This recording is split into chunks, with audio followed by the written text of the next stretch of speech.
சகோதர சகோதரி வரவேற்கிறேன். திருமுழுக்கின் தேவன் என்ற தலைப்பில் இந்த நாளிலே நாம் வேத பாடத்தை சிந்திக்க இருக்கிறோம். தேவன் நம்மை சுத்திகரிக்கிறவர்.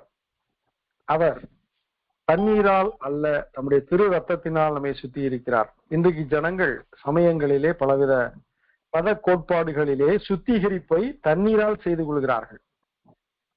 இன்னும் குறிப்பாக நம்முடைய இந்திய தேசத்திலே ஆறுகளிலே, குளங்களிலே, கடற்கரைகளிலே அவர்கள் சென்று அவர் திருமுழுக்கு பெறுகிறார்கள், திருமுழுக்கு நீராடுகிறார்கள். தண்ணீரிலே மூழ்கும் பொழுது தங்களுடைய பாவங்கள் கழிந்து போகும் என்பது மனிதனுடைய இருதயத்திலே இயற்கையாகவே ஏற்பட்ட ஒரு சமய சடங்காக இருக்கிறது. இன்றைக்கு காசி முதல் ராமேஸ்வரம் வரைக்கும் போகிற மக்கள் அநேகர் உண்டு. திரள் கூட்ட மக்கள் ராமேஸ்வரத்திலே போய் கடலிலே மூழ்கி எழுகிறார்கள். அங்கு வாரணாசி என்று அழைக்கப்படுகிற காசியிலே ஓடுகிற கங்கை நதியிலே மூழ்கி எழுந்திருக்கிறார்கள். ஒரு நகைச்சுவையாக இந்த சம்பவத்தை சொல்லி இருக்கிறார். அவருடைய நண்பர், அவர்கள் இருவருமே ஓய்வு பெற்று விட்டார்கள், வயதானவர்கள். ஒரு நண்பர், நான் காசிக்கு செல்கிறேன், நீயும் வருகிறாய் என்று அழைத்த பொழுது அவர் சொன்னாராம், என்னால் வர இயலவில்லை, ஆனால் எனக்கு பதிலாக நான் இந்த பாகற்காயை இந்த பிளாஸ்க்ல, ஐஸ் பிளாஸ்க்ல வச்சு தர்றேன். எப்பொழுதெல்லாம் ஐஸ் கட்டி கரைந்து விடுகிறது அப்போ ஐஸை நீ போட்டு அந்த பிளாஸ்க்ல அந்த பாகற்காயை பத்திரமா வச்சுக்கோ. நீ காசியில போன உடனே என் பெயரை சொல்லி, வரதராஜன் என்ற என் பெயரை சொல்லி இந்த பாகற்காயை தண்ணீரிலே முக்கி எடுத்து வா என்று சொன்னார். இவரும் அதே போல நண்பரும் போய் எடுத்து வந்து கொடுத்தாராம்.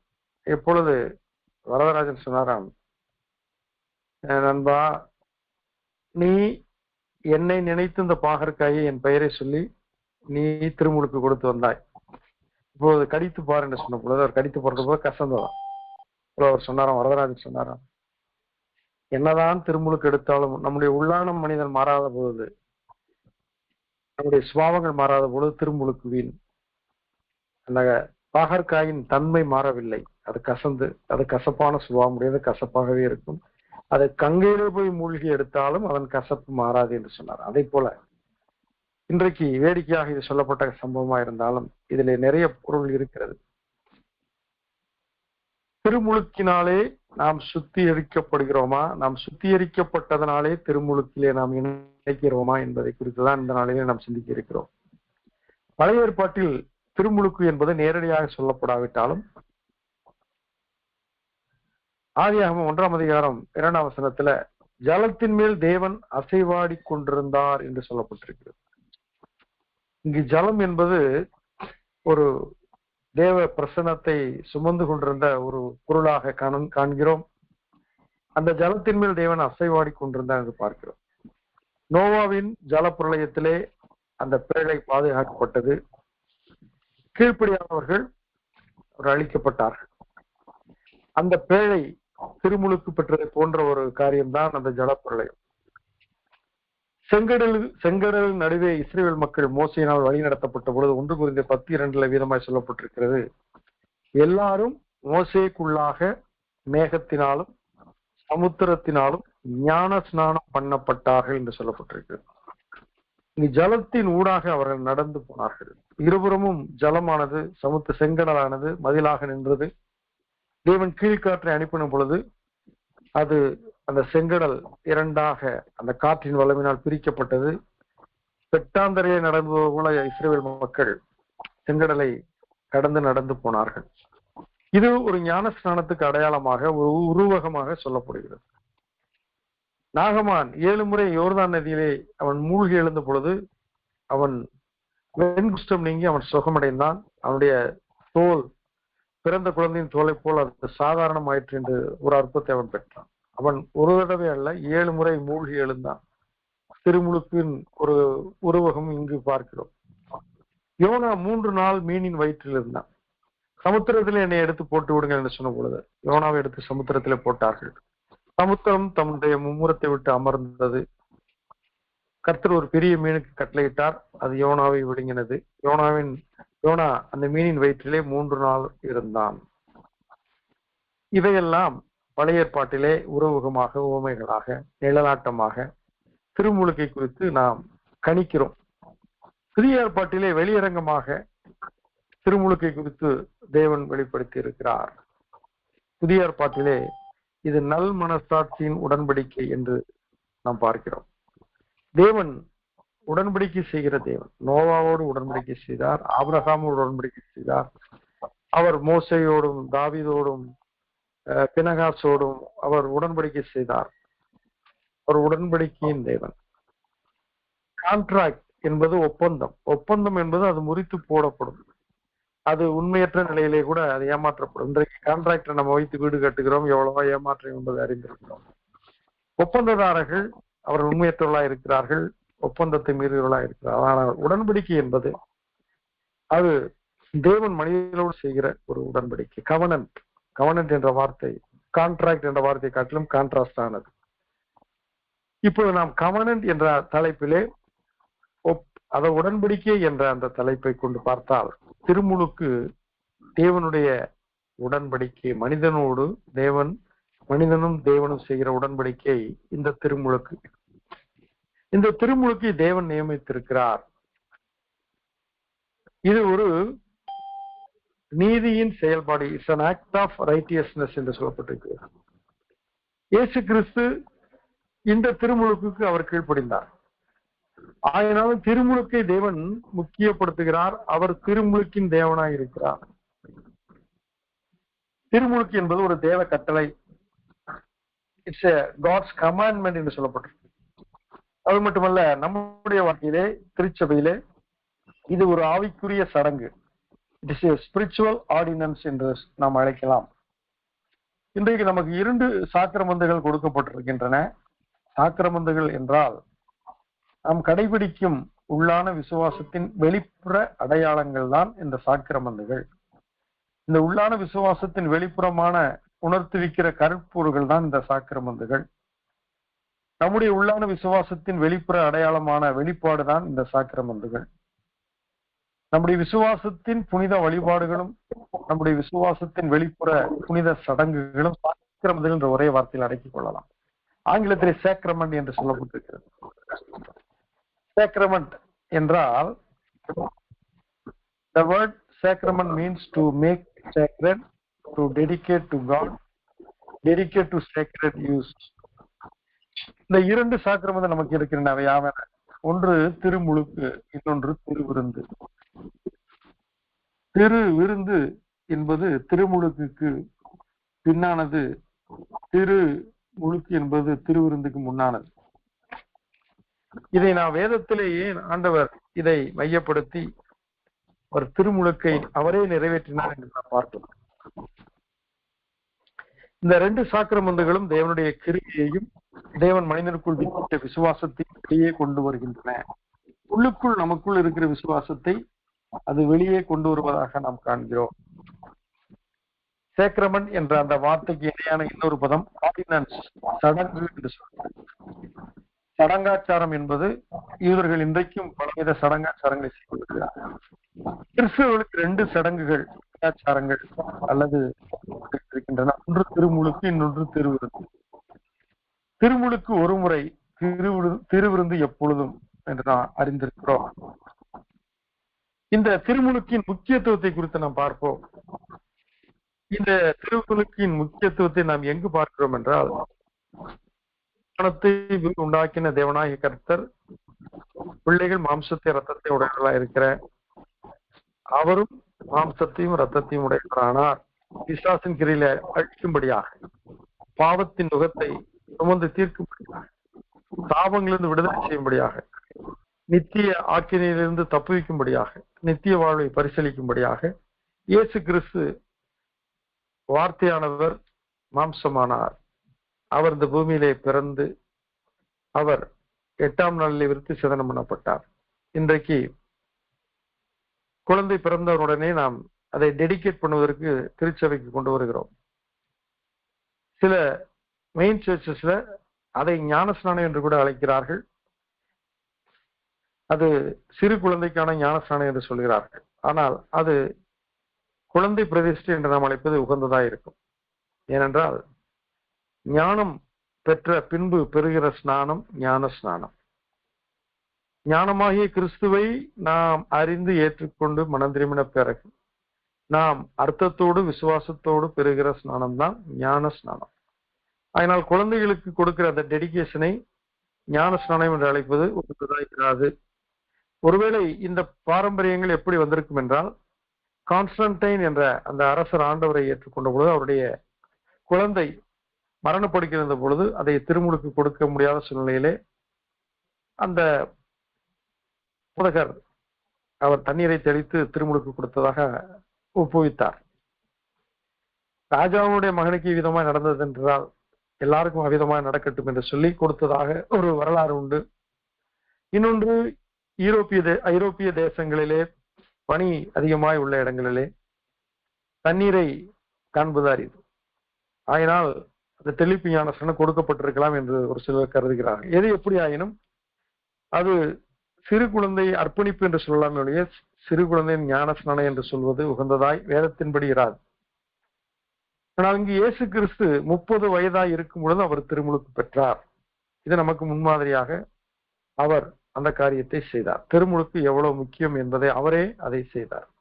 அவர் தன்னுடைய ஊழியத்தை தொடங்கும் முன்பாக ஆயத்த காரியமாக திருமுழுக்கை பெற்றார். இன்றைக்கு நம்முடைய வாழ்க்கையிலே கிறிஸ்தவ வாழ்க்கையை எங்கு தொடங்குகிறோம் என்றால், நாம் மனம் திரும்பின உடனே திருமுழுக்கு பெற்றவுடனே நம்முடைய கிறிஸ்தவ வாழ்க்கை அது ஆரம்பிக்கிறது, தொடங்குகிறது.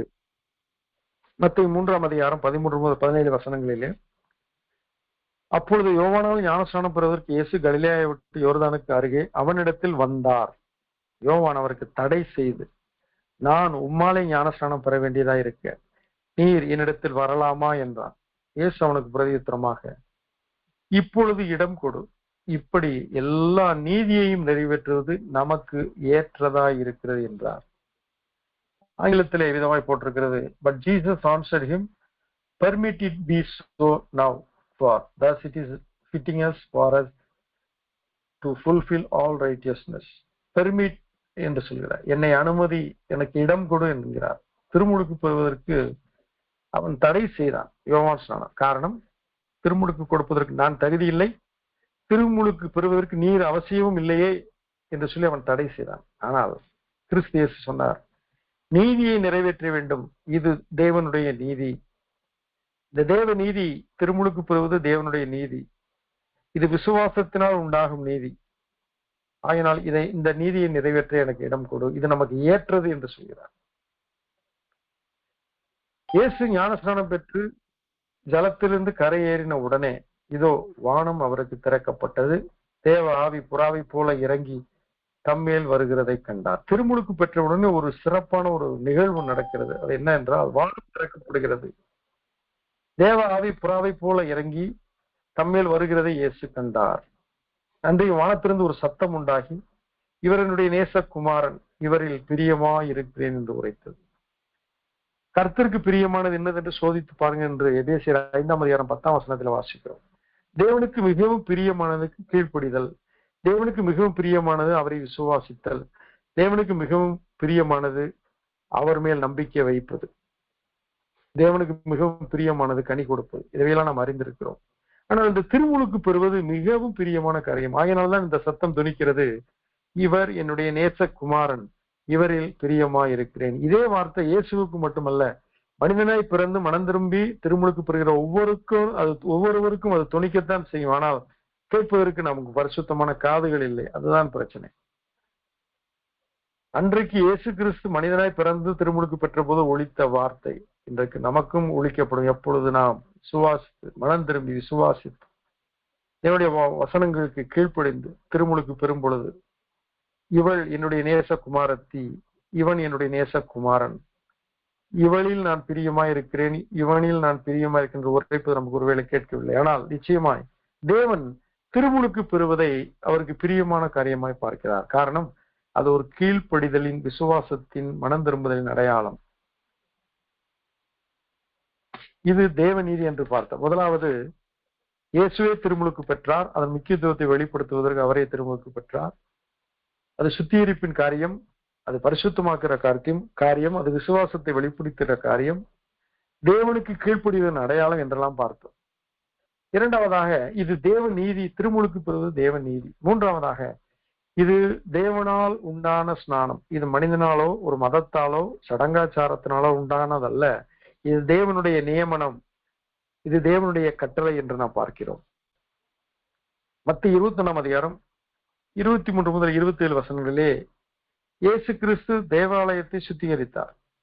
அங்கு வியாபாரிகளுடைய ஆதிக்கம் அதிகமாயிருந்த பொழுது வியாபாரிகளை அவர் வெளியே அனுப்பி ஆடு மாடுகளை துரத்தி காசுக்காரருடைய பலகைகளை கவிழ்த்து புறாவிற்களை பார்த்து இதில் எடுத்துக்கொண்டு போங்கள் என்று சொல்லி தேவாலயத்தை சுத்திகரித்த பின்பு அவர் பெத்தானியாவுக்கு திரும்ப வந்து தங்குகிறார். மறுநாள் காலையில் அவள் திரும்பி வரும் பொழுது இலையுள்ள ஒரு மரம், அத்தி மரம், ஆனால் அதிலே கனிகள் இல்லை. அதை சபிக்கிறார். காரணம், இலைகள் இருந்தால் கனிகள் இருக்கும். கனிகள் இருப்பது போல பொய் தோற்றம் அளித்தான் அந்த மரம் சபிக்கப்பட்ட போனோம். இன்றைக்கு மனிதனும் கனிகள் இருப்பதாய் காட்டிக்கொள்வானால் அவருடைய முடிவு அதே கதிதான். அவர் இந்த காரியத்தை நிறைவேற்றி தேவாலயத்துக்கு வந்த பொழுது தன்னிடத்திலே குருடர்களும் சப்பானிகளும் வருவதைக் கண்டு அவர்களை சுகமாக்கினார். பின்பு அவர்களுக்கு அவர் உபதேசம் பண்ண தொடங்கினார். அப்பொழுது தேவாலயத்திலே அதிகாரம் செலுத்துகிற அந்த சதுசேயர்கள் வருகிறார்கள். பிரதான ஆசாரியரும் ஜனத்தின் மூப்பரும் இயேசுவிடத்திலே வந்து, நீர் எந்த அதிகாரத்தினால் இவைகளை செய்கிறீர்? இந்த அதிகாரத்தை உமக்கு கொடுத்தவர் யார் என்று கேள்வி கேட்டார். காரணம், அவருடைய வாழ்க்கையில் அவர் கை வைத்து விட்டார். அவருடைய வியாபாரங்கள் செழித்தோங்கின. அவருடைய காசுக்காரருடைய பலகைகளை அவர் கவிழ்த்து போட்ட எல்லாம் அவளுக்கு மன வருத்தத்தை, மன காயங்களை ஏற்படுத்தினது. தேவாலயத்தை வைத்து பணம் சம்பாதித்துக் கொண்டு அவருடைய வாழ்க்கையில இடி விழுந்ததை போல இருந்தது. ஆகினால் அவர்கள் இப்பொழுது இயேசுவை கேள்வி கேட்கிறார்கள், நீர் எந்த அதிகாரத்தினால் இவைகளை செய்கிறீர்? இந்த அதிகாரத்தை உமக்கு கொடுத்தவர் யார் என்று கேட்டார்கள். இயேசு பிரதியுத்தரமாக, நானும் உங்களிடத்தில் ஒரு காரியத்தை கேட்கிறேன், அதை எனக்கு சொல்லுங்கள். அதை சொல்வீர்களானால் நானும் இன்ன அதிகாரத்தினாலே இவைகளை செய்கிறேன் என்று உங்களுக்கு சொல்லுவேன். யோவான் கொடுத்த ஸ்நானம் தேவனால் உண்டாயிற்றோ மனுஷரால் உண்டாயிற்றோ, யாரால் உண்டாயிற்று என்று கேட்டார். அதற்கு அவர்கள், தேவனால் உண்டாயிற்று என்று சொல்வோமானால் பின்ன ஏன் அவனை விசுவாசிக்கவில்லை என்று கேட்பார். மனுஷரால் உண்டாயிற்று என்று சொல்வோமானால் ஜனங்களுக்கு பயப்படுகிறோம், எல்லாரும் யோவானை தீர்க்கதரிசி என்று எண்ணுகிறார்களே என்று தங்களுக்குள்ளே ஆலோசனை பண்ணி இயேசுவுக்கு பிரதியுத்தரமாக, எங்களுக்கு தெரியாது என்றார்கள். அப்பொழுது அவர், நானும் இன்ன அதிகாரத்தினால் இவைகளை செய்கிறேன் என்று உங்களுக்கு சொல்லேன் என்றார். இங்கு கேள்வி கேட்டவர்களுக்கு கர்த்தராகிய தேவன் சொன்ன ஒரு விளக்கம் ஞான ஸ்நானம். ஞான ஸ்நானம் யாரால் உண்டாயிற்று என்று கேட்கிறார். யோவான் ஸ்நானன் அவன் ஒரு ஆசாரிய வம்சத்திலே வந்தவன் தான். ஆரோனின் குமாரத்தி ஆகிய எலிசபெத் என்று சொல்லப்பட்டிருக்கிறது. அந்த சகரியாவும் ஆசாரியன். அந்த ஆசாரிய பட்டத்திலே லேவி கோத்திரத்திலே வந்த யோவான் ஸ்நானன் கொடுத்தது அவனாக உருவாக்கி கொடுத்ததா, இல்லை தேவன் அவனிடத்தில் சொன்னதனால் அவன் செய்தானா என்று இயேசு கேட்ட பொழுது, எங்களுக்கு தெரியாது என்றார். இயேசுவும் சொல்கிறார், இன்ன அதிகாரத்தினால் இவைகளை செய்ய என்று நானும் உங்களுக்கு சொல்லேனே என்றார். நம் நீதிமொழியில வாசிக்கிறோம், மூடனுக்கு மறு உத்தரவு கொடாதே என்று சொல்லப்பட்டிருக்கிறது. அதைத்தான் இங்கு இயேசு செய்தார். இவர்கள் தங்களை ஞானி என்று எண்ணிக்கொண்டு இயேசு கிறிஸ்துவை மேசியா என்று அறியாது போனார்கள். தன் இருதயத்தை நம்புகிறவன் மூடன் என்று சொல்லப்பட்டிருக்கிறது. தன்னை ஞானி என்று எண்ணுகிறவனை நம்புவதை பார்க்க மூடனை அதிகமாய் நம்பலாம் என்று வேதம் சொல்லி இருக்கிறது. நீ உன்னை ஞானி என்று எண்ணாதே, உன்னையே நீ கெடுத்துக் கொள்ள வேண்டும் என்று வேதம் சொல்லி இருக்கிறது. அப்படியானால் இந்த சதுசேயர்கள், பிரதான ஆசாரியர்கள், மூப்பர்கள், இவர்கள் மோசையுடைய ஆசனத்தில் அமர்ந்து கொண்டு நியாய பிரமாணத்தை நாங்கள் தான் ஆசிரியர்கள், போதகர்கள் என்று சொல்லிக் கொண்டு இருக்கிறவர்களுக்கு இயேசு கிறிஸ்து யார் என்று தெரியவில்லை, ஞான ஸ்நானம் எப்படி வந்தது என்று தெரியவில்லை. ஆனால் இங்கு ஆண்டவர் என்ன சொல்ல வருகிறார், இது தேவனால் உண்டான ஸ்நானம், இது தேவன் ஏற்படுத்தின ஸ்நானம். ஆகினால்தான் யோவான் ஸ்நானம் அதற்கு முன்னோடியாக சொல்கிறான், நான் ஜலத்தினாலே ஞான ஸ்நானம் கொடுக்கிறேன், எனக்கு பின் வருகிறவருடைய பாதரட்சியை சுமப்பதற்கு நான் பாத்திரன் அல்ல, அவர் பரிசுத்த ஆவியினாலும் அக்கினியினாலும் உங்களுக்கு ஞான ஸ்நானம் கொடுப்பார் என்று அவன் சொல்கிறான். ஆகினால் ஞான ஸ்நானம் என்பது சபையாலோ சங்கத்தாலோ பேப்டிஸ்ட் திருச்சபையாலோ உண்டாகவில்லை, அது தேவனாலே உண்டான நியமனம், ஒரு சாக்கிரமந்தம். அடுத்ததாக இது ஒரு நல் மனசாட்சியின் உடன்படிக்கை. திருமணத்திலே கணவனும் மனைவியும் இணைக்கப்படும் பொழுது அவர்கள் உடன்படிக்கை செய்கிறார்கள். விவாக மஞ்சம் யாவருக்குள்ளும் கனம் உள்ளது என்று சொல்லப்பட்டிருக்கு. விவாகம் கனம் உள்ளது. அதனால் தேவன் ஏதேன் தோட்டத்திலே நியமித்த அந்த முதல் நியமனம் குடும்பம். அதிலே திருமணம் முதலாவது நடத்தப்பட்டது. கானாவூர் கல்யாணத்திலே முதலாவது அந்த திருமண வைபவத்திலே கிறிஸ்து தன் மகிமையை வெளிப்படுத்தினார். இந்த உடன்படிக்கை என்பது அப்படித்தான். கிறிஸ்துவோடு இணைக்கப்படுகிறவர்கள் அவரோடு உடன்படிக்கை செய்கிறார்கள். அது நல் மனசாட்சியின் உடன்படிக்கை. துர்மனசாட்சி நீங்க தெளிக்கப்பட்ட இருதயம் உள்ளவர்களா என்று சொல்லப்பட்டிருக்கிறது. 1 பேதுரு 3:21 ஞான ஸ்நானமானது மாம்ச அழுக்கை நீக்குகிறதா இராமல் தேவனை பற்றும் நல்மனசாட்சியின் உடன்படிக்கையாயிருந்து இப்பொழுது நம்மையும் இயேசு கிறிஸ்துவினுடைய உயிர்த்தெழுதலினால் ரட்சிக்கிறது என்று சொல்லப்பட்டிருக்கிறது. There is also an antitype which now saves us, baptism. Not the removal of the filth of the flesh, but the answer of a good conscience toward God through the resurrection of Jesus Christ. There is also an antitype which now saves us, baptism, through the resurrection of Jesus Christ. இயேசு கிறிஸ்துவின் உயிர்த்தெழுதலுக்கும் இந்த திருமுழுக்குக்கும் ஒரு மிகப்பெரிய ஆழமான ஒரு பிணைப்பு காணப்படுகிறது. கிறிஸ்துவோடு இணைகிறவர்கள் நல் மனசாட்சியின்படி அவர்கள் திருமுழுக்கிலே கீழ்ப்படிந்த பொழுது ஒரு கணவனுக்கும் மனைவிக்கும் ஒரு ஒப்பந்த உடன்படிக்கை ஏற்படுகிறது போல இங்கு கிறிஸ்துவுக்கும் மணவாட்டியாகிய திருச்சபையிலே வந்து இணைகிற ஒரு நபருக்கும் மணவாளனாகிய கிறிஸ்துவுக்கும் ஒரு உடன்படிக்கை. அதுதான் ஞான ஸ்நானம். மட்டுமல்ல, இது இந்த முக்கியத்துவத்தை பார்த்து கொண்டிருக்கிறோம். திருமுழுக்கு இயேசுவே பெற வேண்டிய தேவையில்லை. அவர் திருமுழுக்கு பெற்றார். நமக்கு எல்லாவற்றிலும் முன்மாதிரியை காண்பித்தார். நாம் திருமுழுக்கு பெற வேண்டும். இது தேவ நீதி. இது தேவனால் உண்டாக்கப்பட்டது. இது நல்மனசாட்சியின் உடன்படிக்கை. இது கிரியை காட்டுகிற ஒரு விசுவாசத்தை கிரியையிலே காட்டுகிற ஒரு நடக்கை, ஒரு ஆக்டிவிட்டி என்று சொல்லலாம். Spiritual activity. என்ன? லூக்கா 7:30 பரிசேயரும் நியாய சாஸ்திரிகளுமோ யோவானால் ஞானஸ்நானம் பெறாமல் தங்களுக்கு கேடுண்டாக தேவனுடைய ஆலோசனையை தள்ளிவிட்டார்கள். இந்த தேவ ஆலோசனை என்ன? உன் கிரியை, உன் விசுவாசம், இவை இணைந்து இருக்க வேண்டும். விசுவாசம் உள்ளிருக்கிறது, கிரியை வெளியிருக்கிறது. விசுவாசமும் கிரியையும் அது இணைந்திருக்கிறது, பிணைந்திருக்கிறது. அவைகள் வெளிப்படுகின்றன. ஆனால் தேவ ஆலோசனையாகி ஞானஸ்நானத்தை பரிசேயரும் நியாயசாஸ்திரிகளும் தங்களுக்கு கேடுண்டாக தள்ளிவிட்டார் என்று லூக்கா 7:30 வாசிக்கிறோம். மார்க் 16:16 விதமாய் சொல்லி இருக்கிறது. விசுவாசம் உள்ளவனாகி ஞானஸ்நானம் பெற்றவன் ரட்சிக்கப்படுவான். அப்படி என்றால் நம்முடைய ரட்சிப்பு ஞானஸ்நானத்தில் இருக்கிறதா என்றால் அப்படி அல்ல. நாம் உறுதிப்படுத்தப்படுகிறோமே ஒழிய ஞானஸ்நானம் நம்மை ரட்சிக்காது. நம்முடைய விசுவாசமே நம்மை ரட்சிக்கிறது. அந்த விசுவாசத்தை நடக்கையிலே காண்பிக்க வேண்டியிருக்கிறது. அதை வெளிப்படுத்தப்பட வேண்டியிருக்கிறது. அது சாட்சியிடப்பட வேண்டியிருக்கிறது. அவைகள் அறிக்கையிடப்பட வேண்டியிருக்கிறது. ஆண்டவர் இயேசு சொன்னார், பொல்லாத விபச்சாரமான இந்த சந்ததியில் என்னை குறித்தும் என் வார்த்தைகளை குறித்தும் அறிக்கை செய்ய வெட்கப்படுவதை குறித்து என் பிதாவின் முன்பாக நானும் அறிக்கை செய்ய வெட்கப்படுவேன் என்று சொல்லியிருக்கிறார். ஆகினால் அறிக்கை, இது மனசாட்சி நீங்க சுத்திகரிக்கப்பட்ட இருதயம் உள்ளவர்களாய் இயேசு கிறிஸ்து என் ரட்சகர், அவர் பிதாவிற்கு போகிற ஒரே வாசல் வழி அவரே, பரிசுத்தாவின் நிறைவினாலே இந்த வாழ்க்கைக்குள்ள பிரவேசிப்பேன் என்ற ஒரு அறிக்கையை செய்வதற்கு, விசுவாசத்தை அறிக்கையிடுவதற்கு இந்த ஞான ஸ்நானம் நமக்கு வழியாயிருக்கிறது. ஆகினால் நாம் ரட்சிக்கப்பட்டோம் என்பதை அடையாளப்படுத்துவதற்கும் அறிக்கையிடுவதற்கும் ஆண்டவருக்கு சாட்சியிடுவதற்கும் இந்த ஞான ஸ்நானம் ஒரு அடையாளம்.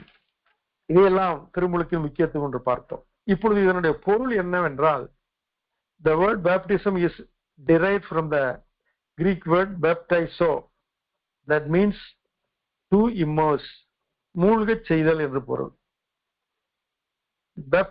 baptizo என்ற கிரேக்க அந்த செயல்படும் சொல்லின், வினை சொல்லின் பொருள் to dip, to immerse, to submerge, to plunge என்று சொல்லப்பட்டிருக்கிறது. எல்லாம் தண்ணீரில் அமிழ்த்துவது, மூழ்கச் செய்வது என்று பொருள். அப்படி என்றால் பேப்டிசம் என்றால் தண்ணீரில் மூழ்குதல், மூழ்கச் செய்தல் என்று பொருள்.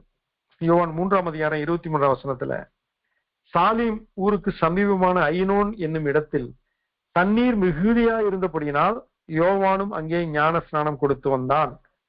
ஜனங்கள் அவனிடத்தில் வந்து ஞான ஸ்நானம் பெற்றார்கள். இங்கு என்ன பார்க்கிறோம்? தண்ணீர் நிறைந்த இடத்திலே மூழ்க வைப்பது எளிது. வேதத்தில் என்ன வாசிக்கிறோம்? அவர் தண்ணீரிலே இறங்கினார், அவர் கரை ஏறினார் என்றெல்லாம் சொல்லப்பட்டிருக்கிறது இயேசு கிறிஸ்து குறித்து திருமுழுக்கு பெற்ற பொழுது. ஆகினால் தண்ணீரில் இறங்கி மூழ்குதல் என்பதுதான் திருமுழுக்கின் சரியான புரிந்து கொள்ளுதல். அடுத்ததாக புதிய ஏற்பாட்டிலே திருமுழுக்கை குறித்து நாம் விளக்கமாக காண வேண்டியிருக்கிறது. புதிய ஏற்பாட்டிலே திருமுழுக்கு நமக்கு அங்கீகாரத்தை தருகிறது. திருமுழுக்கின் நன்மைகள் என்ன, பயன்கள் என்று பார்த்தால், முதலாவது, நாம் திருச்சபைக்குள் அங்கீகாரம் பெறுகிறோம். கிறிஸ்துவாகிய அந்த சரீரமாகிய சபையிலே நாம் அங்கீகரிக்கப்படுகிறோம், அங்கத்தினராக உறுப்பினராக மாறுகிறோம். இன்றைக்கு உறுப்பினர் அட்டையெல்லாம் போடுகிறோம். இவைகள் இந்த பூமியிலே ஒரு திருச்சபையின் அங்கத்தினராகவதற்கான ஒரு அங்கீகாரம். அதே வேளையிலே உலகளாவிய திருச்சபையாகிய கிறிஸ்துவின் ரத்தத்தினால் மீட்கப்பட்ட ஜனங்களாகிய அந்த சர்ச் என்ற திருச்சபையினுடைய அங்கமாக நாம் மாறுவதற்கு நமக்கு அங்கீகாரம் கொடுப்பது இந்த திருமுழுக்கு. அப்போஸ்தலர் 2ஆம் அதிகாரம் 38 முதல் 41 வசனங்களிலே, மேல் வீட்டறையிலே பெந்தேகொஸ்து நாளிலே இயேசு கிறிஸ்து 40 நாள் தரிசனமாகி அவர் பரமேறி சென்ற பின்பு 10 நாட்கள் காத்திருந்து பெந்தேகொஸ்து நாளிலே 120 சீடர்களும் பரிசுத்தாவின் வல்லமையினால் அவர்கள் அபிஷேகம் பெற்றார்கள், ஞான ஸ்நானம் பெற்றார்கள். தண்ணீரிலே திருமுழுக்கு பெற்றவர்கள் இங்கு பரிசுத்தாவினாலே திருமுழுக்கு பெற்றார்கள் என்று பார்க்கிறோம். அப்பொழுது பல தேசங்களிலிருந்து வந்திருந்த யூதர்கள் இது என்ன என்று சொல்லி, யோவேல் தீர்க்கதரிசனத்தில் சொல்லப்பட்டது நிறைவேறினது என்று சொல்லி ஆச்சரியப்பட்டு பேதுரு அப்போஸ்தலனை வினவுகிறார்கள். அப்பொழுது பேதுரு பிரசங்கம் செய்கிறார். இயேசு கிறிஸ்துவை குறித்தும் சிலுவை பாடுகளை குறித்தும் அடக்கம் பண்ணப்பட்டு உயிர்த்திருந்ததை குறித்தும் பரமேறி போனதை குறித்து அவர் பேசின பொழுது இருதயத்தில் அவர்கள் குத்தப்படுகிறார். ஐயோ, தவறு செய்து விட்டோமே, கிறிஸ்துவை நாம் மேசியா என்று ஏற்றுக்கொள்ளாமல் விட்டோமே, அவர் ரட்சகர் என்பதை நாம் அறியாமல் இருந்தோம் என்று சொல்லி வருத்தத்தோடு வேதனையோடு அவர்கள் கேட்கிறார்கள். சகோதரரே, நாங்கள் என்ன செய்ய வேண்டும் என்று கேட்கிறார். பேதுரு இந்த கேள்வி கேட்டவர்களை நோக்கி பேதுரு சொல்கிறார், நீங்கள் மனம் திரும்பி ஒவ்வொருவரும் பாவ மன்னிப்புக்கென்று இயேசு கிறிஸ்து நாமத்தினாலே ஞான ஸ்நானம் பெற்றுக் கொள்ளுங்கள், அப்பொழுது பரிசுத்த ஆவியின் வரத்தை பெறுவீர்கள் என்றார். 2 காரியங்கள், ஒன்று திருமுழுக்கு பெறுங்கள், இன்னொன்று பரிசுத்த ஆவியின் வரத்தையும் பெறுங்கள் என்கிறார். அதற்கு முன்பாக என்ன செய்ய வேண்டும்? நீங்கள் மனம் திரும்ப வேண்டும். உலகத்தில் இருந்தும் அவிசுவாசம் உள்ள காரியங்களில் இருந்தும் அர்த்தமற்ற சமய சடங்காச்சாரங்களில் இருந்தும் பொருளாசையிலிருந்தும் விக்கிரக ஆராதனையிலிருந்தும் பாவ குற்ற அக்கிரம எல்லா பிடிகளிலிருந்தும் நீங்கள் உணர்வடைந்து இயேசுவிடம் மனம் திரும்ப வேண்டும். 2வது, பாவ மன்னிப்புக்கென்று நீங்கள் இயேசு கிறிஸ்து நாமத்தினாலே ஞான ஸ்நானம் பெற வேண்டும். இப்ப பாவ மன்னிப்பு இயேசு கிறிஸ்துவின் ரத்தத்தில் இருக்கிறதா, பாவ மன்னிப்பு திருமுழுக்கில் இருக்கிறதா என்றால், இயேசு கிறிஸ்துவின் ரத்தம் சகல பாவங்களை நீக்கி நம்மை சுத்திகரிக்கும் என்று சொன்னபடி நம்முடைய ரட்சிப்பு, நம்முடைய மன்னிப்பு, நம் பாவ மன்னிப்பு, நம்முடைய மீட்பு எல்லாம் இயேசு கிறிஸ்துவின் ரத்தத்திலே 100% இருக்கிறது. ஆனால் அந்த 100% பெற்றுக்கொண்ட நாம் திருமுழுக்குள்ளாக கடந்து வரும் பொழுது ஆண்டவருக்கு மகிமை உண்டாகிறது. நாம் கீழ்ப்படிதலை செய்கிறபடினாலே அவர் நம்மில் பிரியப்படுகிறார். கிறிஸ்து இயேசு திருமுழுக்கு பெற்று வந்த பொழுது வானத்திலிருந்து சத்தம் உண்டானது போல நம்மிலே தூதர்கள் மகிழ்ச்சி அடைகிறார்கள். கீழ்ப்படிந்த பிள்ளைகள் திருச்சபையில் அங்கமாகினார்கள் என்ற அற்புதமான அந்த மகிழ்ச்சியிலே அவர்கள் கொண்டாடி கொண்டிருக்கிறார்கள். நாம் அதை காண்பதில்லை, கேட்பதில்லை. காரணம், நாம் இன்னும் பரிசுத்தத்திலே நாம் பரிசுத்தம் அடைய வேண்டி இருக்கிறது, மகிமையிலே மகிமை அடைய வேண்டி இருக்கிறது, விடுதலை பெற வேண்டி நாம் இருக்கிற அநேக சிறு சிறு காரியங்கள் நிறைய இருக்கின்றன. ஆனால் நமக்கு நித்திய வாழ்வு என்ற ஒரு முத்திரை இங்கு திருமுழுக்கு வாயிலாக நமக்கு தரப்படுகிறது. ஆகையினால் திருமுழுக்கு நம்மை ரட்சிக்கவில்லை, ஆனால் திருமுழுக்கு பெரும்படியாய் கர்த்தர் கட்டளையிட்டவருக்கு கீழ்ப்படியும் பொழுது நமக்கு அது உறுதியிடப்படுகிறது, அறிந்தியிடப்படுகிறது. இதைத்தான் பேதுரு சொல்கிறார், நீங்கள் மனம் திரும்பி ஒவ்வொருவரும் பாவ மன்னிப்புக்கென்று இயேசு கிறிஸ்துவின் நாமத்தினாலே ஞான ஸ்நானம் பெற்றுக் கொள்ளுங்கள், அப்பொழுது பரிசுத்தாவின் வரத்தை பெறுவீர்கள் என்றார். அடுத்து 41ஆம் வசனத்துல பேதுருடைய வார்த்தையை சந்தோஷமா ஏற்றுக்கொண்டவர்கள் ஞான ஸ்நானம் பெற்றார்கள். அன்றைய தினம் ஏறக்குறைய 3000 பேர் சேர்த்து கொள்ளப்பட்டார்கள். சிலர் திருமுழுக்கு பெறுவதற்கு விருப்பம் இல்லாமல் இருக்கிறார். இது ஏதோ ஒரு திருச்சபை கொண்டு வந்த ஒரு கோட்பாடு, எங்களுடைய திருச்சபையில் இவைகள் எல்லாம் இல்லை என்று சொல்லி விவாதம் செய்கிறவர்களா இருக்கிறார்கள். அவர்கள் சொல்லுகிற ஒரு காரியம், சிலுவிலே அறையப்பட்ட கள்ளன் திருமுழுக்கு பெற்றானா என்று கேட்கிறார். அதற்கு என்ன நான் பதில் சொல்வது? திருமுழுக்கு பெறுவது எளிதா, சிலுவையில் அறையப்படுவது எளிதா? சிலுவையில் அறையப்பட்டவன் திருமுழுக்கு பெறுவதற்கு வாய்ப்பில்லை. ஆனால் சிலுவையில் அறையப்படாத நாம் திருமுழுக்கு பெறுவது எளிது. ஒருவேளை அவன் யோவான் ஸ்நானனுடைய திருமுழுக்கை அவன் அங்கீகரிக்கவில்லையோ, அதனால் ஒருவேளை அந்த வாய்ப்பு அவனுக்கு கிடைக்காமல் போயிட்டு நமக்கு தெரியாது. ஆனால் காரியங்கள் என்ன? நாம் சிலுவிலே அறையப்பட்ட கள்ளன் ஒரு எக்ஸெப்ஷன், அதை வைத்துக் கொண்டு எல்லாம் பேசக்கூடாது. அவன் மனம் திருமண காரியத்தை குறித்து யோசிப்போம். இயேசு கிறிஸ்துவின் ரத்தம் வடிவதை அவன் பார்த்து கொண்டுதான். ஒருவேளை காற்றடித்து சில ரத்தங்கள் ரத்த துளிகள் அவன் மேல் பட்டிருக்கலாம். எது எப்படியோ அவன் அவ்வளவு சமயமாக அவன் சொல்கிறான், ஆண்டவரே உடைய ராஜ்யத்தில் வரும்போது என்னை நினைத்தரணும். தன்னுடன் உடன் அறையப்பட்ட கல்லனை பார்த்து சொல்கிறான், நீயும் நானும் நியாயப்படி தண்டிக்கப்படுகிறோம், இவர் தகாதது ஒன்றையும் நடப்பிக்கவில்லையே என்று சொல்லி அவனை கடிந்து கொண்டான் என்று சொல்லப்பட்டிருக்கு. அப்படி என்றால் அவன் தன்னையும் கடிந்து கொண்டான், தன்னோடு அறையப்பட்டவன் கடிந்து கொண்டான். அவன் ஆண்டவரிடத்திலே அவன் முன்பு அவரை அறியாத பொழுது பிதாவே அவர்களுக்கு மன்னியும் என்று அவர் சொல்லாத வரைக்கும் அவரை அந்த 2 கலரும் அவர்கள் பரிகாசம் செய்தார்கள் என்று சொல்லி நாம் லூக்கா 26:44 வாசிக்கிறோம். அவரோடு சிலுவையில் அறையப்பட்ட கல்லரும் அவரை நிந்தித்தார்கள் என்று சொல்லப்பட்டிருக்கிறது. இப்பொழுது மாற்றம் எப்படி வந்தது? இயேசு கிறிஸ்து பிதாவே அவர்களுக்கு மன்னியும் என்று சொன்ன உடனே அந்த வார்த்தை, மன்னிப்பு என்ற வார்த்தை அவன் காதிலே விழுந்தது. அவன் மனம் திரும்பினான். ஒருவேளை அவன் தண்ணீரில் மூழ்கி ஞானஸ்நானம் பெறவிட்டாலும் கிறிஸ்துவின் ரத்தத்தின் ஞானஸ்நானம் அவன் கொடுக்கப்பட்டிருக்க வேண்டும். ஆகினால் சந்தோஷமாய் பேதுருவின் வார்த்தை ஏற்றுக்கொண்டவர்கள் 3000 பேர் ஞானஸ்நானம் பெற்றார்கள். அன்றைய தினம் ஏறக்குறைய 3000 பேர் சேர்த்துக் கொள்ளப்பட்டார்கள். They were added that day என்று சொல்லப்பட்டிருக்கிறது. அப்படி என்றால் திருச்சபையிலே இணைக்கப்பட்டார்கள் என்று சொல்லப்படுகிறது. எப்படி விசா வாங்கி பாஸ்போர்ட் விசா எடுத்துக்கொண்டு ஒரு நாட்டுக்குள் பிரவேசிக்க முடியும், அதே போல இந்த திருமுழுக்கு என்பது சேர்த்துக் கொள்வதற்கான ஒரு அனுமதி சீட்டாக நாம் எடுத்துக்கொள்ளலாம். அவிசுவாசம் வைத்து நான் திருமுழுக்கே பெறமாட்டேன் என்று சொல்லி மடிந்து போன ஒரு மூதாட்டி எனக்கு தெரியும். அவர்கள் லுத்ரன் மிஷனரியால் வளர்க்கப்பட்டவர்கள், 8வது வரைக்கும் படித்தார்கள். அவர்கள் அந்த படிப்பிற்கு ஏற்ற ஒரு வேலையை, அரசாங்க வேலை கிடைத்தது. ஆனால் அவர்களுக்கு கிறிஸ்துவை அறிவித்தேன், திருமுழுக்கு குறித்து சொன்னேன். அவர் மரண பரியந்தம் திருமுழுக்கு பெறாமலே மரித்து போனார்கள். மிக வருத்தமான ஒரு காரியம். இன்றைக்கு திருமுழுக்கு என்பது கீழ்ப்படிதலுக்கான ஒரு அடையாளம் என்று பார்க்கிறோம். மட்டுமல்ல, ஞானஸ்நானம் எத்தனை இருக்கிறது? ஒரே ஞானஸ்நானம் என்று சொல்ல எபேசியர் 4ஆம் அதிகாரம் 5ஆம் வசனத்துல ஒரே கர்த்தர் ஒரே ஞானஸ்நானம் என்று சொல்லப்பட்டிருக்கு.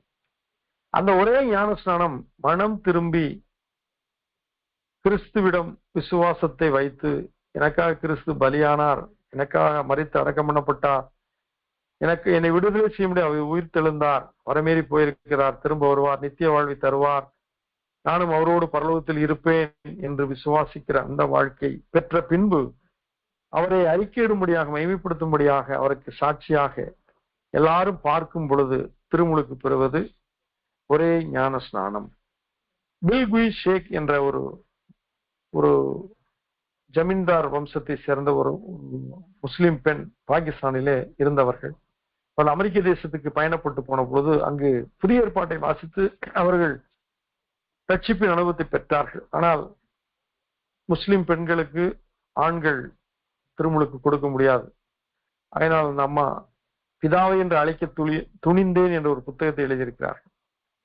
டேர் டு கால் ஃபாதர்ன்னு சொல்லி ஒரு புத்தகத்தை அவங்க எழுதியிருக்காங்க. அதுல என்ன சொல்றாங்கன்னா, நான் என்னுடைய பேத் டப்ல தண்ணீரை நிரப்பி பில்குய் ஷேக் பிதா குமாரன் பரிசுத்தாவினாலே நான் ஞானஸ்நானம் கொடுக்கிறேன் என்று சொல்லி நானே ஞானஸ்நானம் பெற்றுக்கொண்டேன் என்று சொன்னார்.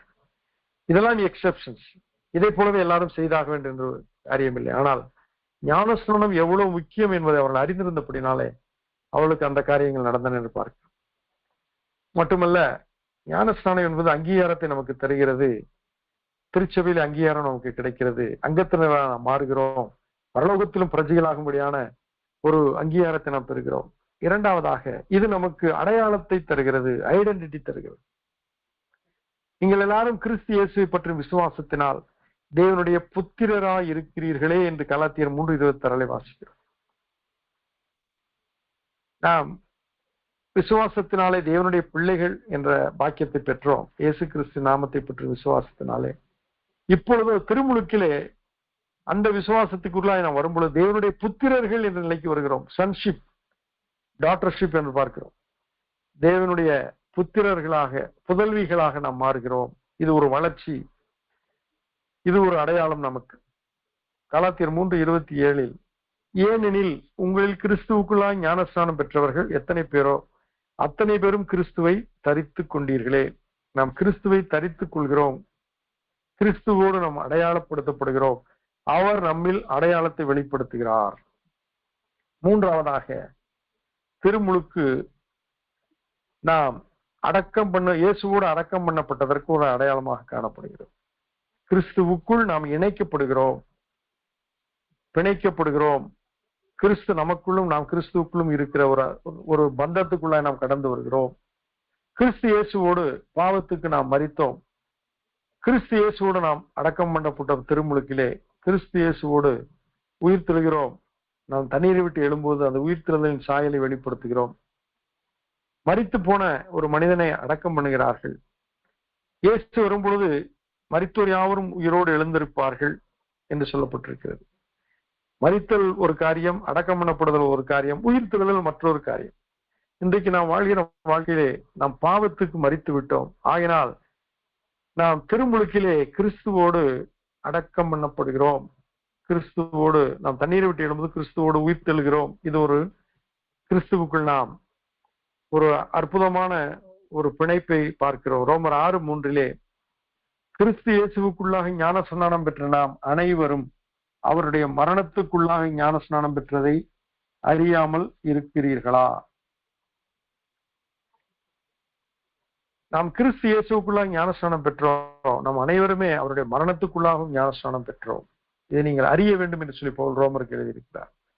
ரோமர் 6:4 மேலும் பிதாவின் மகிமையினாலே கிறிஸ்து மரித்திருந்து எழுப்பப்பட்டது போல நாமும் புதிதான ஜீவனுள்ளவராய் நடந்து கொள்ளும்படிக்கு அவருடைய மரணத்திற்கு உள்ளாக்கும் ஞானஸ்நானத்தினாலே கிறிஸ்துவுடனே கூட அடக்கம் பண்ணப்பட்டோம். தெளிவாக சொல்லப்பட்டிருக்கிறது. நான் கிறிஸ்துவுக்குள் மரிக்கிறோம். பாவத்துக்காக, உலகத்துக்காக, சாத்தானின் கிரியைகளுக்காக, நாம் சுயத்துக்காக நாம் சிலுவையிலே நாம் அறையப்படுகிறோம்.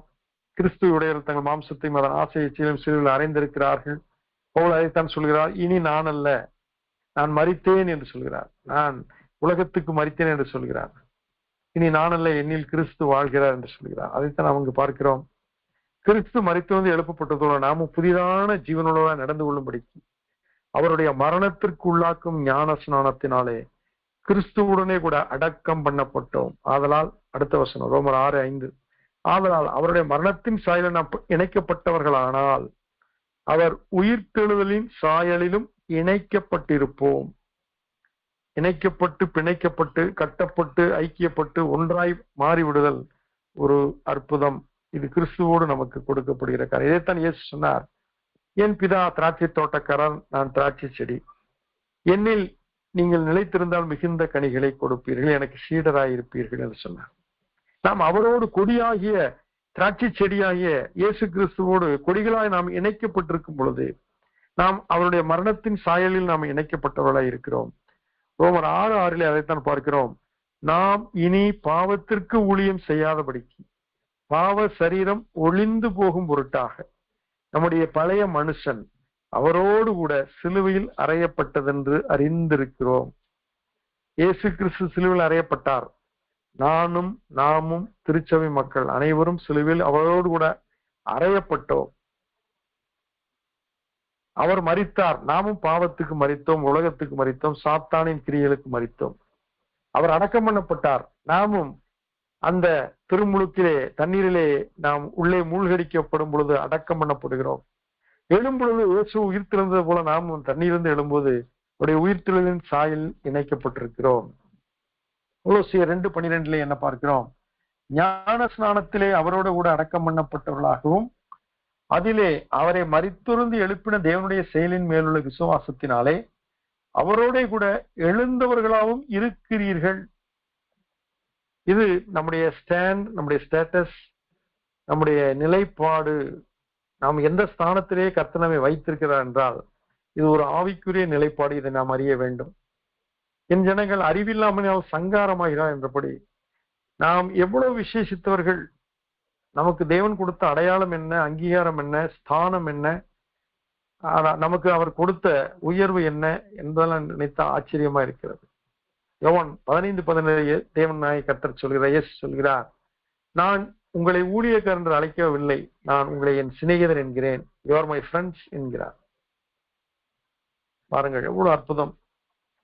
ஞான ஸ்நானத்தில் அவரோடு கூட அடக்கம் பண்ணப்பட்டவர்களாகவும் அதிலே அவரை மரித்தொழுந்து எழுப்பின தேவனுடைய செயலின் மேலுள்ள விசுவாசத்தினாலே அவரோட கூட எழுந்தவர்களாய் இருக்கிறீர்கள். இதுதான் நம்முடைய ஸ்டேட்டஸ். ஆயினால் தேவனாலே திருமுழுக்கில நமக்கு அங்கீகாரம் கிடைக்கிறது. அது நமக்கு அடையாளத்தை காட்டுகிறது. நாம் அடக்கம் பண்ணப்பட்டு உயிர்த்தெழுதலை அதை வெளிப்படுத்துகிறது. சரி, இந்த திருமுழுக்கின் சில முக்கியமான கண்டென்ட் என்று பார்த்தோமானால், அதன் முக்கியமான கருத்து என்ன என்று பார்த்தோம்னால், இது பாவ மன்னிப்பை நமக்கு வெளிப்படுத்துகிறது. அப்போஸ்தலர் 2:38 நாம் ஏற்கனவே கேட்டபடி பேதுரு அந்த யூதர்களிடம், நீங்கள் மனம் திரும்பி பாவ மன்னிப்புக்கென்று ஞானஸ்நானம் பெற்றுக் கொள்ளுங்கள், அப்பொழுது பரிசுத்தாவின் வரத்தை பெறுவீர்கள். பாவ மன்னிப்பின் நிச்சயத்தை பெற்றுக் கொள்வதற்கு, அஃபர்மேஷன் கொடுப்பதற்கு இந்த திருமுழுக்கு அடையாளமாக இருக்கிறது. இந்த திருமுழுக்கு it's an act of association, இது இணைப்பதற்கான ஒரு செயல் என்று பார்க்கிறோம். நாம் இணைந்திருக்க வேண்டும். திராட்சை செடியாகி கிறிஸ்துவாகி அந்த செடியிலே கொடிகளாகி நாம் இணைந்திருக்க வேண்டும். அதைத்தான் இங்கு திருமுழுக்கிலே நாம் அதை செய்கிறோம்.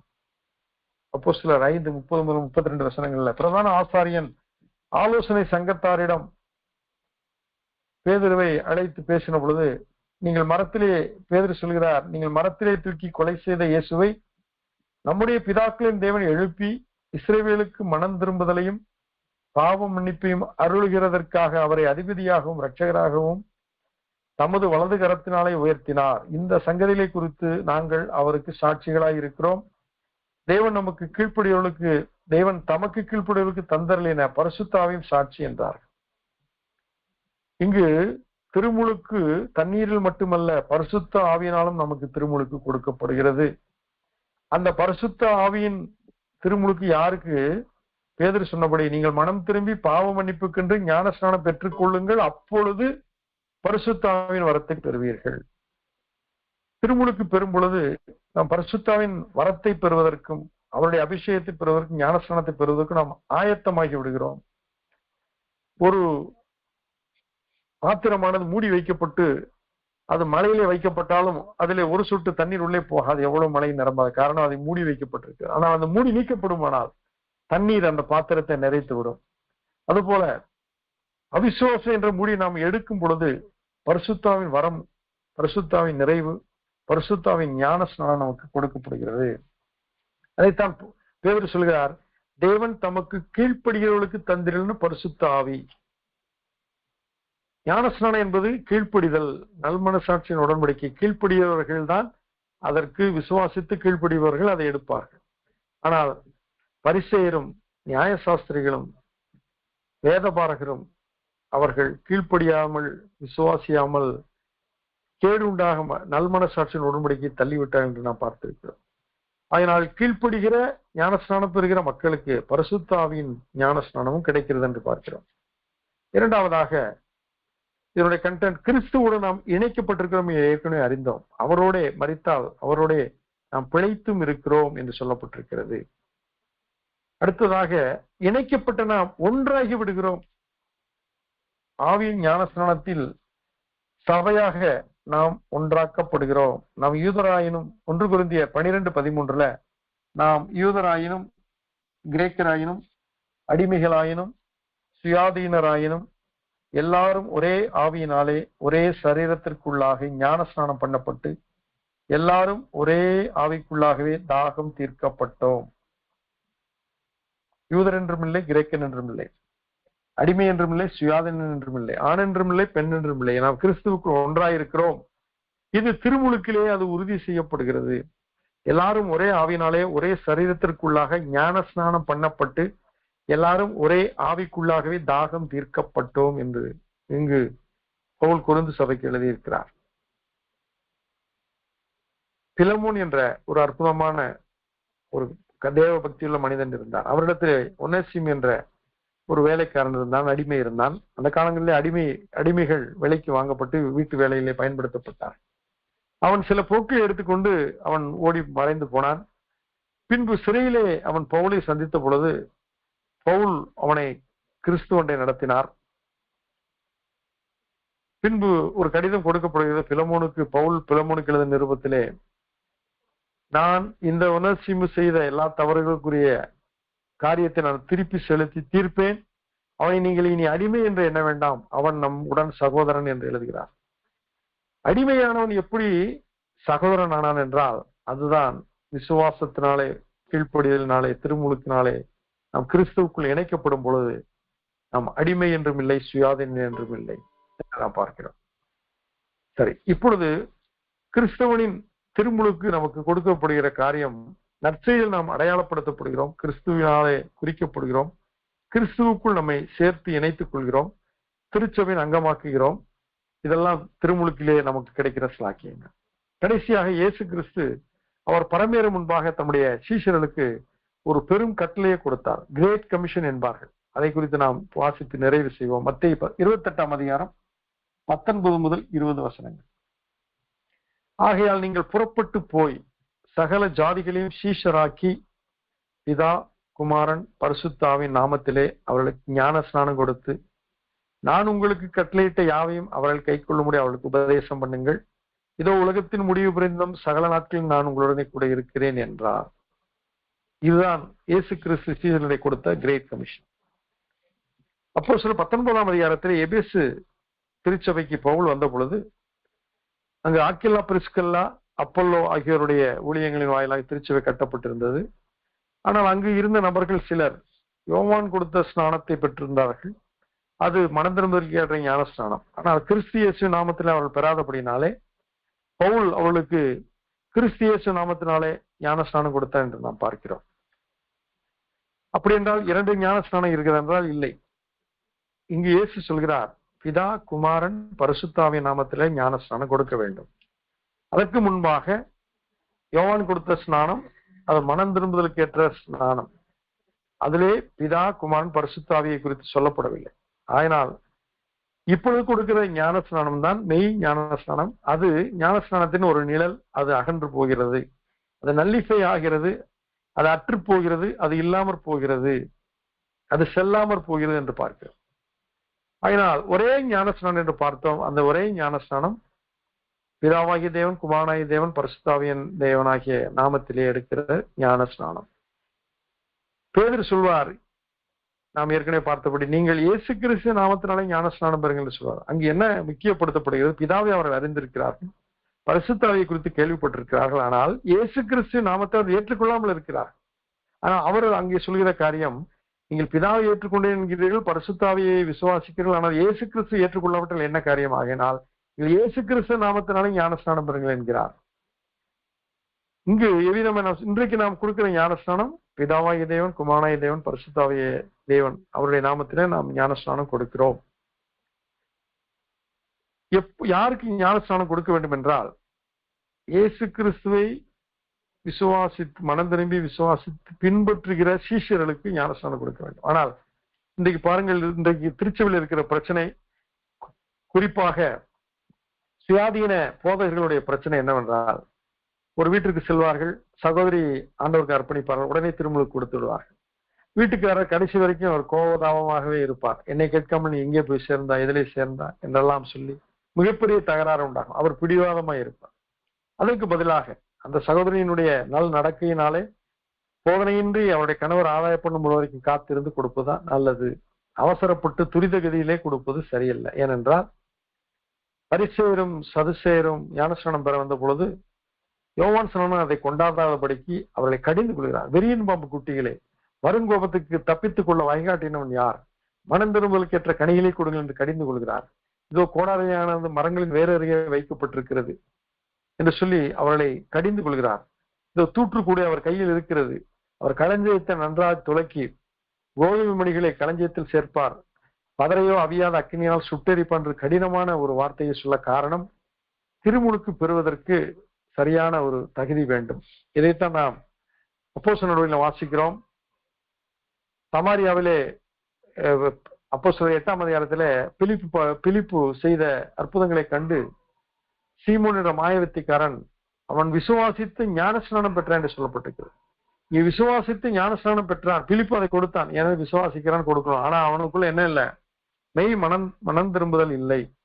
பேதுரு வந்த பொழுது கைகளை வைத்த உடனே எல்லாரும் பரிசுத்தாவின் ஞானஸ்நானம் பெற்றார்கள், வரத்தை பெற்றார்கள். இதை கண்ட அந்த சீமோன் என்ற மாயவித்திக்காரன் பணத்தை கொண்டு வந்து பேதுரு கையிலே கொடுத்து, நானும் கையில வைத்தால் பரிசுத்தாவின் வரத்தை மற்றவர்களுக்கு கொடுக்கும்படியாக அந்த வரத்தை எனக்கு கொடுங்கள் என்று சொன்னான். அப்பொழுது பேதுரு என்ன சொல்கிறான்? நீ கசப்பான பிச்சிலும் பாவக்கட்டிலும் சிக்கியிருப்பதை நான் காண்கிறேன். நீ ஜாக்கிரதையாய் மனம் திரும்பு, ஒருவேளை உன் பாவங்கள் உனக்கு மன்னிக்கப்படலாம் என்று சொல்லி மனம் திரும்புவதை குறித்து பேசுகிறான். காரியம் என்ன? விசுவாசித்து தேவனுடைய குமாரன் இயேசு என்று பிசாசுகளும் விசுவாசித்து நடுங்குகின்றன. ஆனால் அங்கு மனம் திரும்புதல் இல்லை. மனம் திரும்புதல் முதல் படி. அந்த மனம் திரும்புதல் யார் மேல், யாரை நோக்கி என்றால் அது விசுவாசத்திலே வந்து சேரும். அது அடுத்த படி. மனஸ்தாபப்பட்டு மனம் திரும்பி இயேசுவை விசுவாசித்து திருமுழுக்கு பெறுவது முறை. அதைத்தான் அவர்கள் சீஷராக வேண்டும் என்று இயேசு சொல்கிறார். சீஷரான பின்பு ஞானஸ்நானம் கொடுங்கள் என்கிறார். அவசரமாக பதற்றத்தோடு கொடுத்து விடக்கூடாது, சிறு பிள்ளைகளுக்கு கொடுத்து விடக்கூடாது. ஒரு குடும்பத்திலே மனைவிக்கு மட்டும் தெரியாமல் கொடுத்தால் அது குடும்பத்திலே மிகப்பெரிய பிரச்சனையை கொண்டு வரும். காத்திருக்க வேண்டும், பொறுமையோடு காத்திருக்க வேண்டும். சாட்சிரசம் இல்லை என்று நாம் பதறலாம், ஆனால் ஆண்டவர் சொல்றாரு என் வேலை இன்னும் வரவில்லை என்கிறார். அதே போல சமயம் காலம் வரும் வரையை நாம் காத்திருந்து அவர்கள் சீஷராக்கப்பட்டு பின்பு திருமுழுக்கு கொடுத்தால் அவர்களில் ஒருவரும் கெட்டு போக மாட்டார். இன்றைக்கு எத்தனையோ கோடிக்கணக்கான பேருக்கு இந்தியாவிலே 2000 வருஷங்களா திருமுழுக்கு கொடுத்திருக்கிறோம். ஆனால் எத்தனை பேர் நிலைத்திருக்கிறார்கள் என்றால், சீஷராக்கப்படாமல் திருமுழுக்கு கொடுத்தபடினாலே அநேகர் அவர்கள் வழியறையை விதைக்கப்பட்டவர்களாய், முள்ளுள்ள இடங்களே விதைக்கப்பட்டவர்களாய், கற்பாறை நிறைந்த நிலத்திலே விதைக்கப்பட்டவர்களாய் பலனற்று போகிறவர்களாய் இருக்கிறார்கள். ஆகையினால் நிலத்தை தோண்டி பண்படுத்தி கற்களையும் முட்களையும் அகற்றி அந்த நிலத்தை பண்படுத்தி அதன் மேல் விதைக்கும் பொழுது அது நல்ல பயிரை கொடுக்கும். ஈசாக்கு தன் தேசத்திலே விதை விதைத்தான் 100 மடங்கு பலனை கண்டான் என்பது போல இயேசு கிறிஸ்து சொன்னபடி சகல ஜாதிகளையும் சீஷராக்கி இயேசு கிறிஸ்துவை பின்பற்றுவர்களாக மாற்றின பின்பு ஞானஸ்நானம் கொடுப்பது நல்லது. நான் உங்களுக்கு கட்டளையிட்ட யாவையும் அவர்கள் கைக்கொள்ளும்படி அவர்களுக்கு உபதேசம் பண்ணுங்கள். திருமுழுக்கு பெற்றவர்கள் செய்ய வேண்டிய அடுத்த காரியம், தேவனுடைய உபதேசத்திலே, இயேசு கிறிஸ்துவின் உபதேசத்திலே அவர்கள் நிலைத்திருக்க வேண்டும். கிறிஸ்துவின் உபதேசத்தில் நிலைத்திராதவன் தேவனை உடையவன் அல்ல என்று சொல்லப்பட்டிருக்கிறது. கிறிஸ்துவின் உபதேசத்தில் நிலைத்திருப்பவனே கிறிஸ்துவே உடையவன். கிறிஸ்துவின் உபதேசம் ரட்சிக்கப்படுவர்களுக்கு அது ஜீவனாயிருக்கிறது, ரட்சிக்கப்படாதவர்களுக்கு அது பைத்தியமாயிருக்கிறது.